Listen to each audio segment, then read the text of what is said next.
Hello，大家好，歡迎翻嚟收睇賽馬小子嘅頻道啦。咁上一次咧就 YouTube 啦，俾咗兩隻心水啦，咁啊嗰隻劍無情啦，同埋嗰隻魅力之耀啦。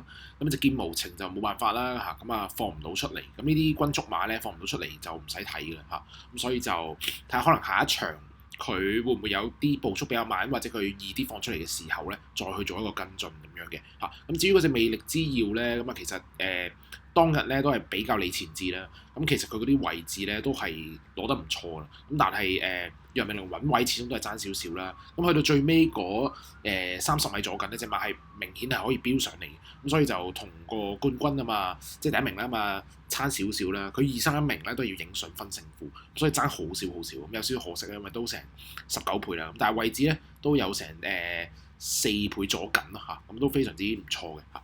咁至於 Facebook 嗰度咧，我就原本都俾多咗隻叫做進路星啦。咁但係嗰隻進路星咧落泥地咧好慢喎，個落腳嚇，跟唔到個步速。咁但係最後咧都攬翻啲上嚟，咁所以可能呢一匹馬咧草地會好少少嚇。咁所以就即管睇下咧賀賢下一場咧會唔會補翻草地嘅千二咧，我相信咧會有啲機會嘅嚇。咁啊即管睇佢下場係點部署啦。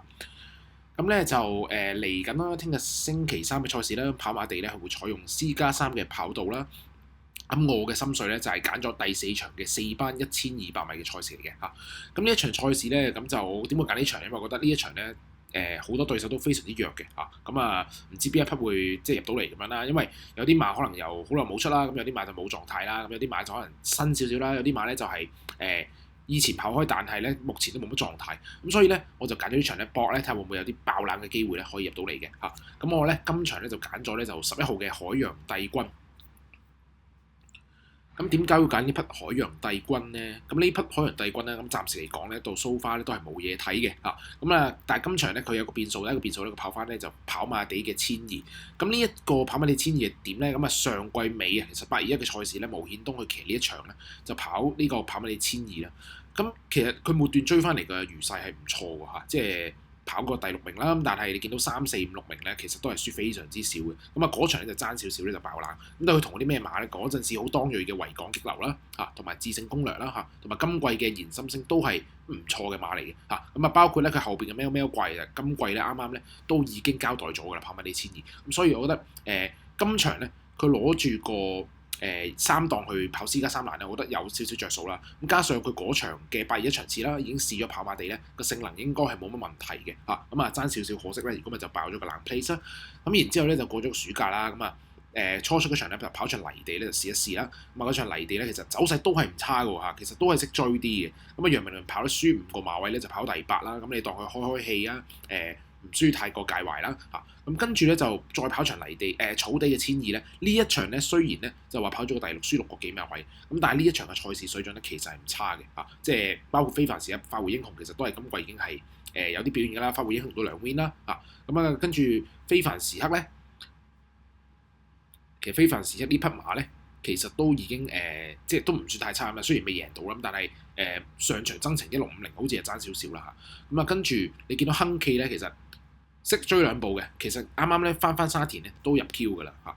跟住再喺佢後邊你話利不可擋好似冇咩咁，但係利不可擋其實上場增程1000有一定嘅難度咁，所以可以姑且咧就唔需要太過着緊啦。但係佢呢一場追得唔錯啦。咁然之後喺佢後邊嘅凌風傲雪咧，其實呢一隻馬咧翻到跑馬地咧已經咧又係跑咗個入 Q 嘅嚇。跟住喺佢後邊嘅百里王其實都追得好好嚇，都追咗個第5啦，1000跑馬地1000跑咗第5啦。跟住甚至乎喺佢後邊嘅知道穩勝咧，其實翻跑馬地已經贏埋添。咁所以呢匹馬即係呢場賽事嘅水準係絕對唔差嘅。海洋帝君追到個第6名咧，其實都唔算太差嚇。上場咧就無啦啦增程1650啦，大敗嚇，大敗完之後咧就翻嚟咧就跑馬地嘅1000二。咁今場咧賽前嘅操練咧，阿金城江仲特登咧去幫一課即係幫呢隻馬去試一集啦。咁其實咧雖然話嗰組嘅組別咧比較弱啦嚇，咁但係其實見到咧海洋帝君沿途嘅走勢咧都係掩掩樣樣啦，跟住係有啲反應嘅。見到金城江俾少少，咁但係有啲反應之後咧佢就即刻收。咁所以我覺得呢匹馬應該咧今場咧會有機會咧趁對手弱嘅時候咧去試下搏一搏嘅嚇，加上個檔位又好咁樣，咁即管睇下咧佢希望會唔會留得可以跟前少少啦，即係可能居中或者中後嘅位置咧，就唔好留到太後啦。因為留到太後嘅話就比較麻煩少少啊。咁如果係咁嘅話咧，我相信呢匹馬都會係一個冷門嘅時候咧，我覺得可以去試一試咯嚇，試一試。咁至於你話其他馬點睇咧？咁其他馬我自己咧，首先會揀翻咧就係嗰隻叫做8號嘅跑得好快啦。咁啊呢匹馬咧，我覺得楊明倫咧就賽前咧有試課習啦，就跑翻呢個跑馬地1000，因為好明顯見到今季呢隻馬跑沙田啊，又跑泥地都好啦，好似爭咁啲啊。咁上場就走咗去放頭啦。但係呢匹馬本身咧睇到咁多季咧都係後追嘅，都唔係放頭咁，所以我覺得上場咧你當又可以抹咗佢啦。咁今場咧就用到楊明倫咧就試咗課習啊。咁呢課習咧同啲起專龍啊、自強不息啊、嘉應奇兵啊呢啲馬其實都係即係叻馬嚟噶嘛，咁跟住包括後邊嘅當家精彩咧，其實今季咧都已經係贏咗啦跑馬地，所以我覺得呢一課集嘅水準咧係唔錯嘅嚇，咁啊結果佢都係跑咗個唔錯嘅名次啦嚇，即係叫做中規中矩啦，正正常常啦。咁我覺得今場特登揾楊明倫上去試多課集，咁啊之前又冇做呢樣嘢嘅嚇，之前都季初又試過課啦，但係上次又冇，今次又換個人。跟住試課集，咁課集嘅水準又唔錯嘅話咧，咁我覺得拖一拖無妨嘅嚇，適當睇下佢追幾多啦。咁跟住第二隻配腳我自己可能會考慮咧，就係嗰隻叫做7號馬嘅皇帝英豪係啦。咁呢匹馬咧，因為我覺得佢上2場就跑得唔差嘅嚇。咁啊雖然話佢即係前一場嘅098嘅賽事咧。咁啊，嗰個水準唔算話太高啦，即係佢都係贏雷神太保，咁雷神太保都係贏幾多贏到嘅馬嚟嘅啊！咁但係上場跑咗個第4咧，亦都係好似冇乜威脅嘅，輸2個馬位咧拍唔到前面啲馬爭少少咁樣啦。但係佢前面嘅馬都叫銀翅勇士啊、觀金旗啊呢啲咧，都係今季比較當鋭嘅馬嚟嘅，所以配腳冇得唔要啦。加上佢跑法比較主動啦，佢擺喺前邊嘅話咧，咁啊隨時捱翻啲位置機會，我覺得都唔出奇。所以呢匹馬我自己都會拖翻。咁啊，其他啲馬譬如話德薩斯咁樣太耐冇跑啦，咁沙田咧就都例同你追少少嘅嚇，都有啲質素咁，但係咁耐冇跑差唔多300日冇跑啦，孭做重磅排做2檔嘅話咧，我自己覺得會睇一鋪先咯嚇，即係我覺得有少少難度。咁精彩進帳呢啲馬咧就係排住11檔咧，又係好難發揮。呢啲馬咧擺喺前面又就即係要捱啦，咁啊後追咧通常係追唔切嘅嘛。咁呢啲馬我自己又唔係好識揀啦。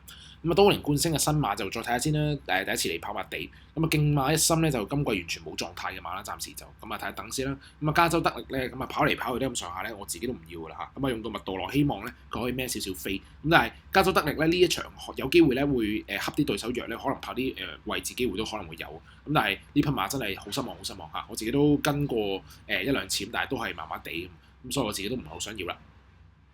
咁跟住有你有我咧，咁啊季初嗰場失驚無神啊爆場咁嘅冷門之後咧，其實真係唔識跟呢隻馬，因為以往佢係可以放頭啦，可以後追，但係沙田千二嗰場咁樣追上嚟之後，又好似冇咗影咁樣咧。我自己今場即係跑翻去跑馬地咧，咁我自己都唔係好想揀呢啲馬啦嚇。